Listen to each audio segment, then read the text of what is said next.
What is going on, everybody? This is Jackson from Dinger Dudes. Today, I'm joined by 2011 World Series champion Tony Cruz. Mr. Cruz, thank you so much for taking time out of your day to join this interview. How's your day going? And again, thank you so much.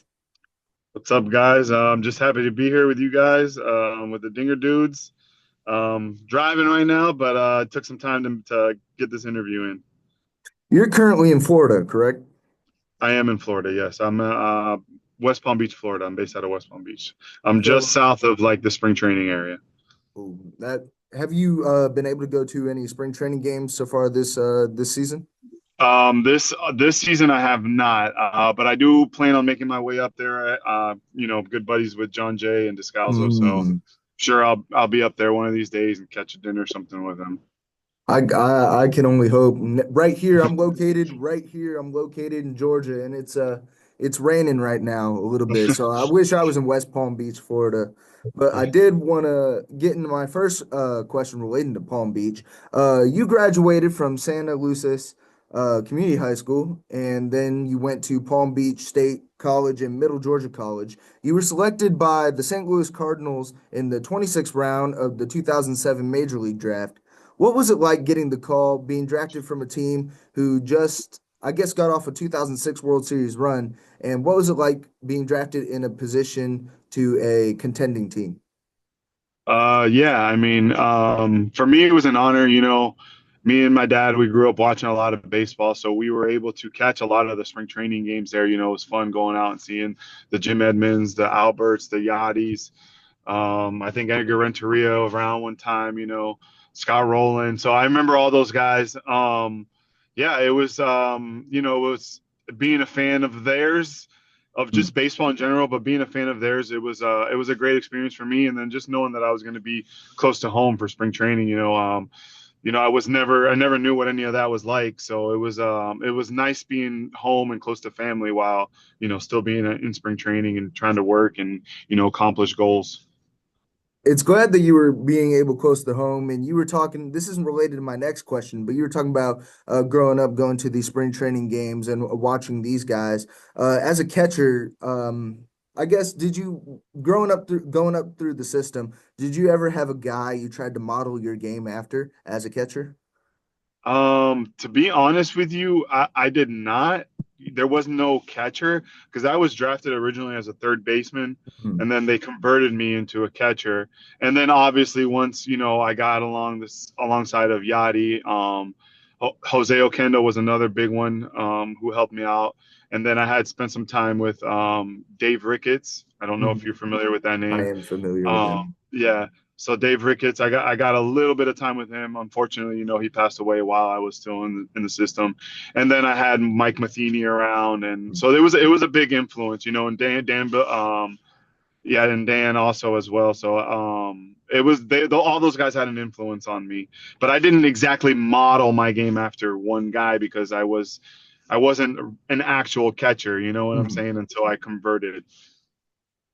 Now you had all these influences around you, such as Jose Oquendo, who was the third base, who happened to be a longtime third base coach, and then Yadier Molina, who had been in the league for about six, seven, or about a few years at the time. Yeah. What kind of adjustments did you have to make going from third base to catcher, and how difficult was that for you? The adjustments, I mean, obviously there's a lot of adjustments, especially going from those two positions. But I had caught before in high school and in Mm. college. But it was for me, it was more so of the everyday. When I really started catching every day, that was tough for me because I was always more known for hitting. So Mhm. when I started catching, and in the Cardinals organization, it's all based, catcher is defense first. um, but I actually fell in love with the position, and then I really focused on catching. But it was mainly just the mental toughness of being behind the plate every day and understanding the game, game calling, situations. Those were the big things for me that I actually appreciated and loved the position more because of those things.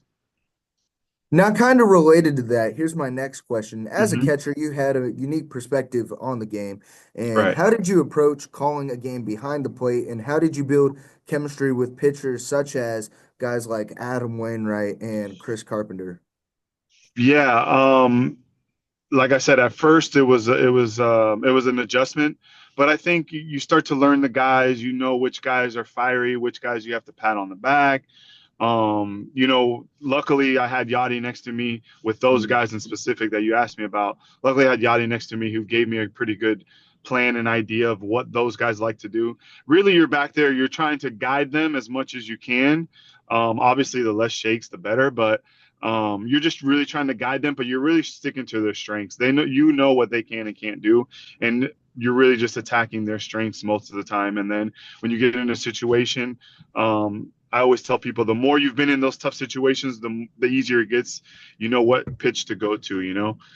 Just knowing those guys in general, and yeah, just personalities and getting to know them and what they like to do is the biggest factor there. I'm glad to hear this from a player's perspective because, as I mentioned earlier, I interviewed Greg Garcia last week, and he mentioned about the adjustments you kind of had to make throughout the infield. He said shortstop was the hardest position he had to adjust to, and Hmm. it's good to hear perspective from a former major league catcher because I haven't interviewed a catcher yet, and Hmm. a guy who's gone from third base to catching, that has to be like really tough adjustments. And clearly, it translated to the major league level. So, related to my next question, you made your major league debut as a starter on May 24th, 2011, collecting 3 hits and 5 at bats with 2 singles and a double, getting your first career hit off of Aaron Harang. Is that correct? Aaron Harang, yes. Aaron Harang. And Yes. I, so what was it like getting your first major league hit? And basically, a backup question to this. I love asking this question. And the fastest time somebody has ever got this was 39 seconds. And that was Justin Nicolino, a former Marlins pitcher. So I wanted to ask a fun question. I What know it's was it? What was the timing? What was the time for? Sorry. 39 seconds, and it's related to this For next question. for what though? I know it was 14 years ago Uh-huh. and that you made your major league debut. Can you name the MLB lineup on your team from your major league debut in the starting Oh lineup? man. Do I have to be in order, or can I just tell you who was out? I know McClellan was pitching for sure. Mhm. Freeze at third, Terrio at short. It was not Freeze at third, It actually. was not Freeze Ariel at was third. at short. Okay. So maybe Descalso would have been Descalso Yes. at third. Yes. Yes. Albert was at first. Yes. Um, Man, that is Schumacher was in there. Yes. Did I get Terrio at short, right? Because he was Yes, you leading did. off then. Schumacher was in there. I just don't know if he was in at second or in center. That's a really tough question. Mhm. Left field.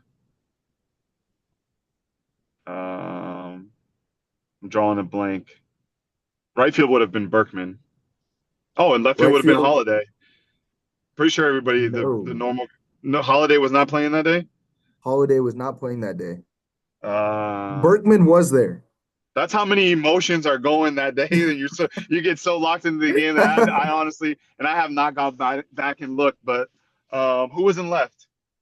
Left field was Berkman. Right field was Alan Wow, Craig. Alan Craig. First Okay, first base was Poole. Center field was John Jay. Jay. Okay, John Jay. and Skip was at second. And Skip was at second. That is Yeah, correct. I honestly was so locked into who was on the mound and what I was going to call that I Hmm. totally, I forgot. I mean, in the moment, obviously I knew, but it's been so long since that I don't remember. I'm sorry to my teammates. Oh, it's all good. It was 14 years ago. Justin Nicolino, he kind of had the card behind him, so he kind of looks Uh-huh. at it every day. So Yeah.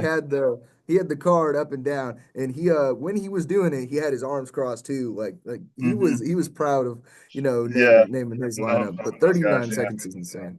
Yeah, Yeah. Greg That's crazy. Garcia, you did it faster than Greg Garcia. Greg Garcia got it in like 2 minutes and 13 seconds. Oh, So, but okay. Well, I wouldn't say I got it because I don't think I got it. You got most of it. Greg Garcia got about 5 out of the 9 players. So Yeah. you It's got you got about 7 out of 9. yeah, it's definitely an experience. And like I said, it's been a while and it Hmm. all happens so fast and you play with so many Yeah, guys, throughout the years. But yeah, that's awesome to know. I promise you I won't it's forget great. now. That's a good thing. And I guess related to my next question. Again, you made your debut in 2011. You were a prominent part of those early 2010s teams. Again, I asked Greg Garcia what it was like being a part of the playoff atmosphere compared to like a regular season game, but you had the opportunity to be a part of that World Series team. What was it like from a player's perspective on winning the World Series during your career? It's honestly a dream come true. It's an experience that you can't really put into words. It's something amazing. The city's behind you. You see all the people that it affects, in the city.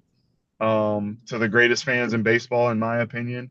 Um, it's just a dream come true. I tell this story all the time. We would sit in the pitchers meetings, before the games, and there was a picture of the 2006 World Series up on the wall there, and I would just stare off at it sometimes and just think and imagine what that would be like. And sure enough, in 11, it comes true. In my first big league season. So it's just I'm very grateful and thank the man above for allowing that opportunity. We're very, and trust me, St. Louis fans are very grateful for you and your contributions to that Yeah. 2011 World Series team because I remember as a fan perspective, I was 7 years old at the time. I'm Okay. currently a 20-year-old college student, and I remember being like, game 6. I was at a hotel right down the street eating some Shafleys. I don't know if you're familiar with that restaurant that's located around St. Louis. But I miss I miss a lot of St. Louis festivities, Yeah. and I wish I could go back there. But yeah, it's great to hear that from a player's perspective. Because as a fan perspective, it's just one of the most memorable moments that growing up watching baseball. So Yeah. it's a good thing to hear that from you. Now, I guess related to my my next question, relating to the following seasons after, you were still a young guy in the system at the time during those 2012 and 2013 seasons, and you mentioned that you served primarily as a backup to Yadier Molina. Now, I'm not sure if you mentioned this prior, but being behind a guy of his caliber, was there any advice or moments you'd like to share from Yachty, or not just Yachty, but being in that catcher's room in the early 2010s Cardinals seasons? Yeah, I mean, it's just so much. He brings so much to the table. I mean, obviously he gets the recognition, so what he is behind the plate in the game. But I mean, just as a leader, as a person, as a friend, you just watch him go about his work ethic.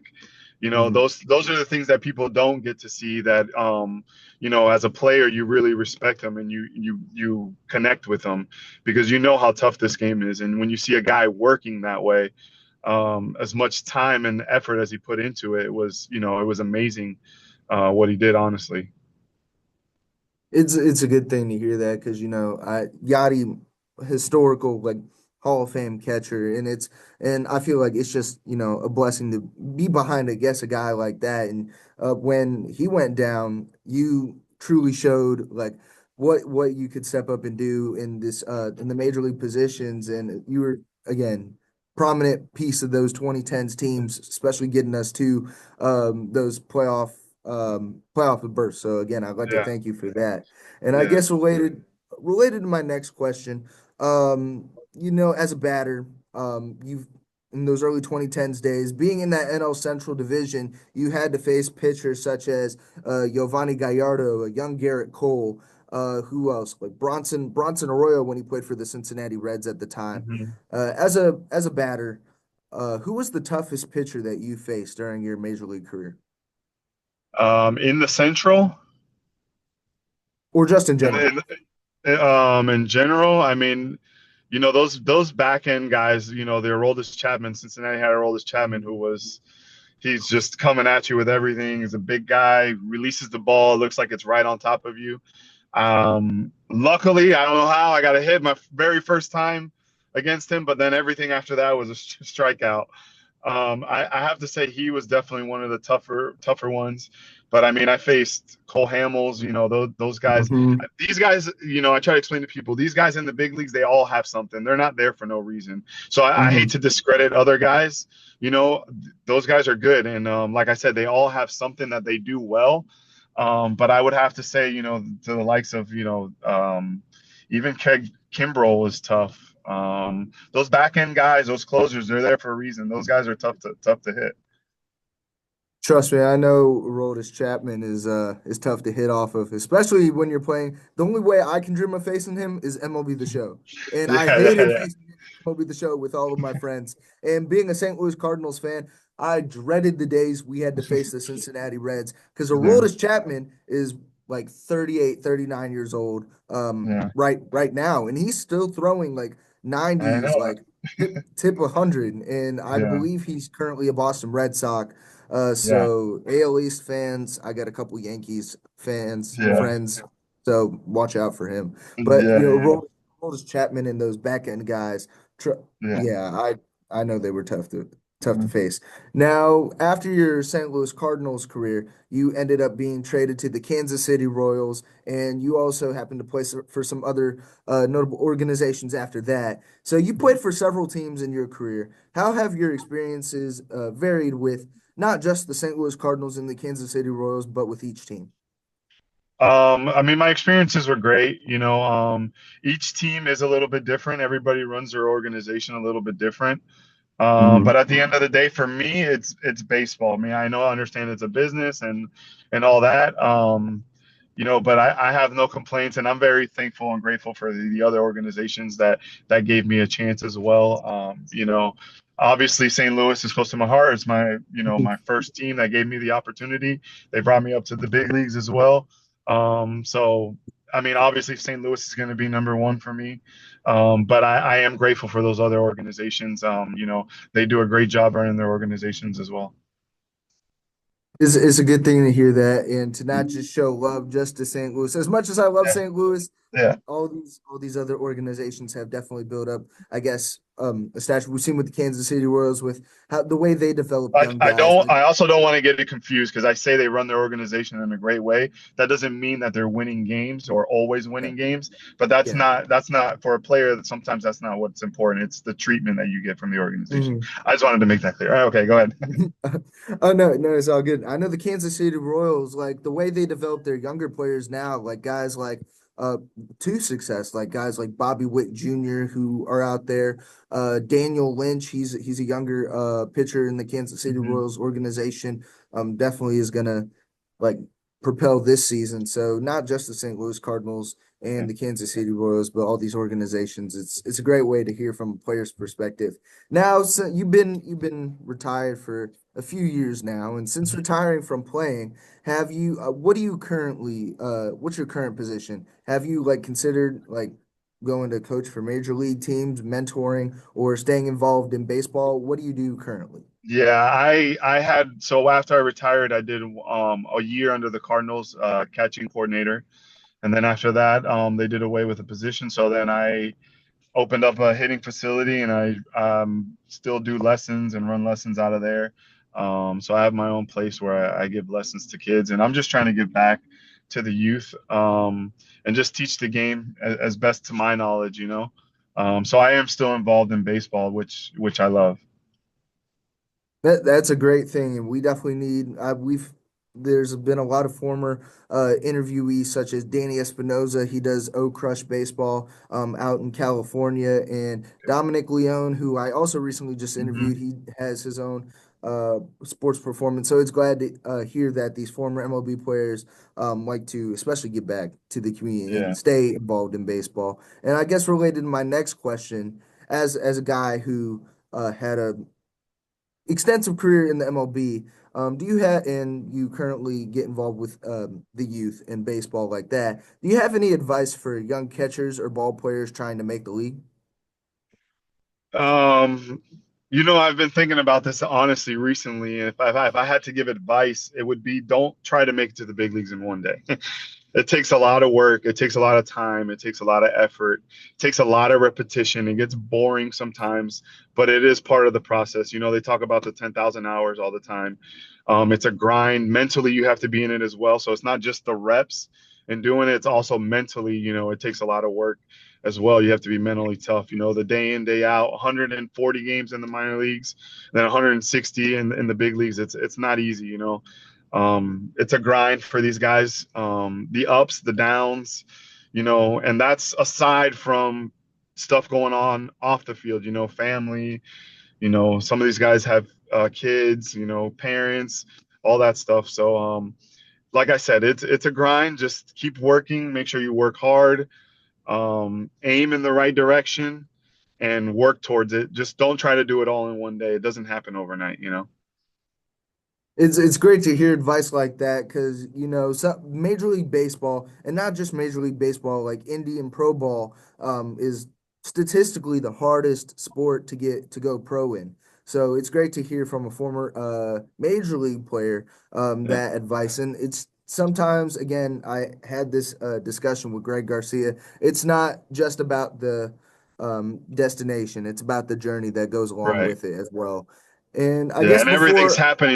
everything's happening so fast. Information happens so fast. You have access to so much more now, you know, and sometimes when I look, I feel like these guys think sometimes like, you know, they can just get it in one day and it doesn't happen. You know, I say but all of us have gone through multiple hitting coaches, multiple catching coaches. You know what I'm saying? So I don't like when people try to just stick to just hearing it from one source. It's like, no, do your research. You know, look around, see what works for you, and try to stick to what works for you. You know, different things work for different people. Again, it's glad to hear different perspectives, especially from a player standpoint. And we also had an interview with a former minor league coach. He gave the same advice as well. Just don't just try to Yeah. rush it. Just take your time with it. And again, I know it sounds corny, but if you believe, you can achieve. And Yeah. I firmly believe that, not just in athletics, just any career that you're trying to get into.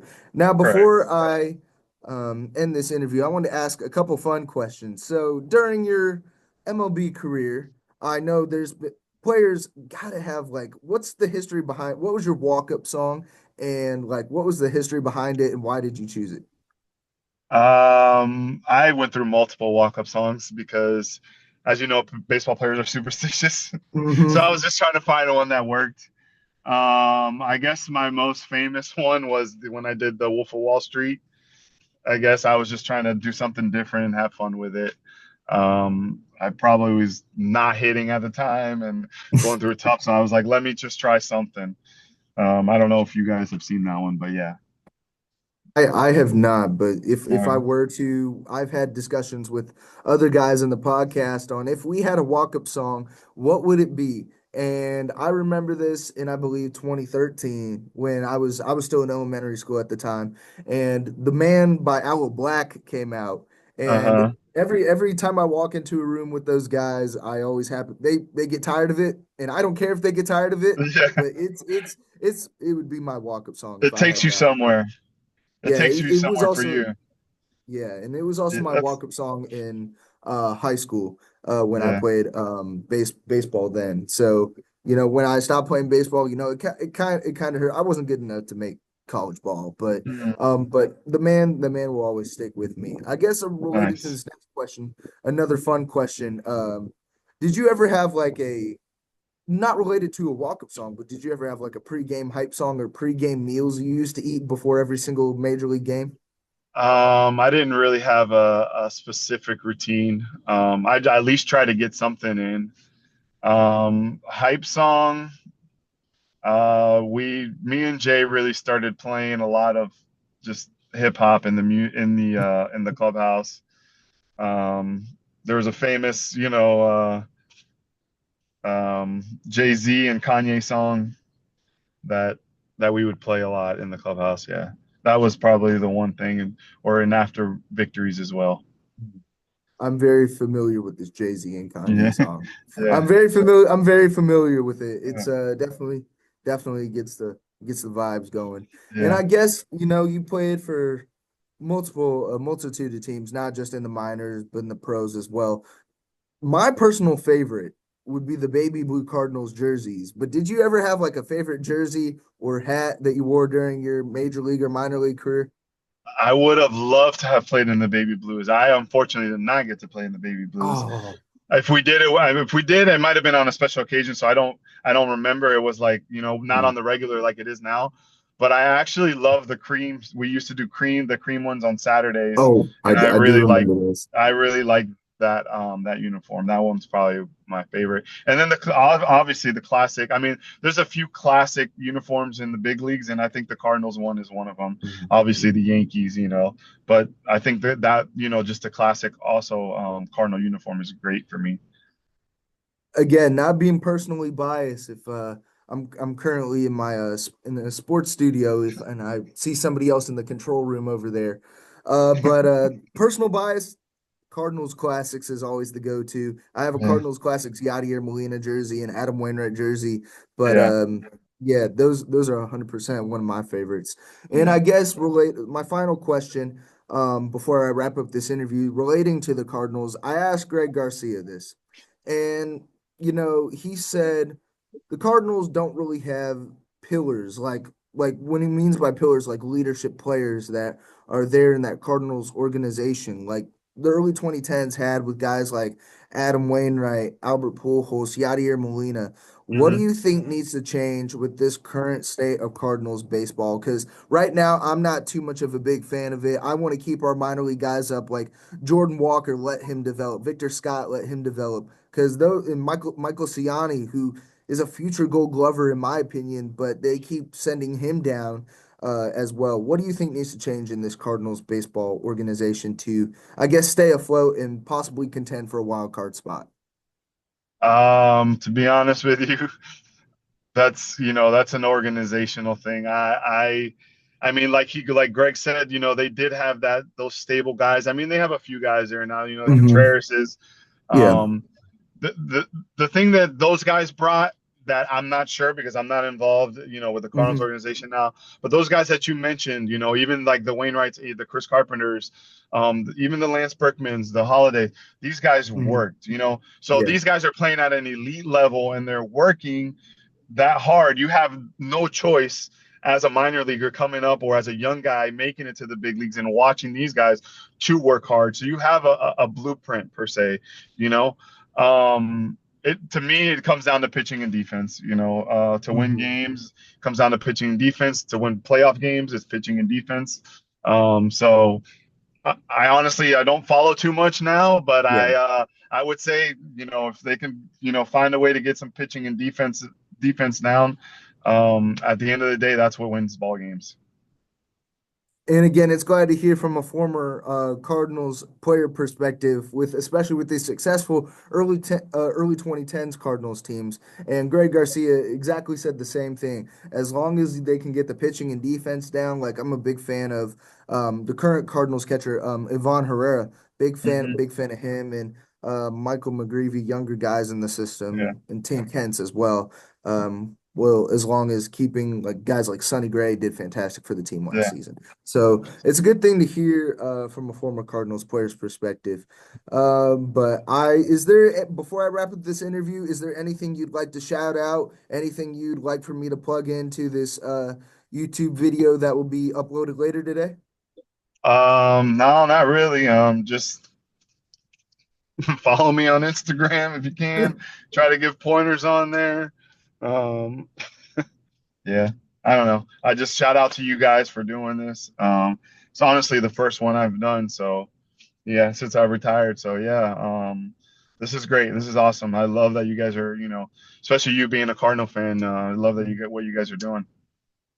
Thank you so much. This is kind of what I want to do for a career. I'm kind of Yeah, involved with the sports radio at my college, and this is just a personal thing we do. It's not related to the college or anything, but yeah, we've kind of wanted to build this up ourselves and kind of build up our own personal brand. So I'd like to thank you so much for taking time out of your day to do this interview. And I know you have a very, very busy schedule, and it's just an honor to interview a former Cardinals player such as yourself. Thank you guys. Thank you guys for having me. Dinger dudes. Follow them. Thank you so much. All right. But that's all we have time for today's interview. Y'all make sure to like and subscribe. Make sure to follow us on Instagram. Follow my personal baseball on air on Instagram as well. And Mr. Cruz, thank you so much for taking time out of your day and hope to reconnect in the future soon. Awesome. Thank you guys for having me.